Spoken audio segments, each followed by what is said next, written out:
বিশাল জমিতে শত শত কাঠবাদাম গাছ, ডালে ডালে শোভা পাচ্ছে ফুলের সমাহার। এমন সৌন্দর্য দেখতে বাগানটিতে ভিড় করেছেন দর্শনার্থীরা। স্মৃতি ধরে রাখতে ফুলের সঙ্গে নিজেদের ছবি তুলে রাখার পাশাপাশি প্রকৃতির অপরূপ সৌন্দর্য উপভোগ করতে ব্যস্ত অনেকে। স্পেনের উত্তর পূর্বাঞ্চলের আরবেকা গ্রামে বাদাম গাছে সাদা গোলাপি ফুল দেখে আনন্দ প্রকাশ করছেন দর্শনার্থীরা।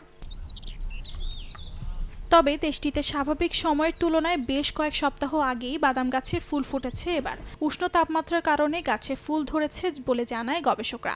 অসময়ে ফুল ফোটার কারণ হিসেবে জলবায়ু পরিবর্তনকে দায়ী করছেন বিশেষজ্ঞরা। বেশ কয়েক দশক ধরে শীতকাল স্বাভাবিকভাবে দেখা দিলেও বর্তমান সময়ে শীতকাল বসন্তকালের মতো অনুভূত হচ্ছে বলে জানান আবেকার পরিবেশ দফতরের এক কর্মকর্তা।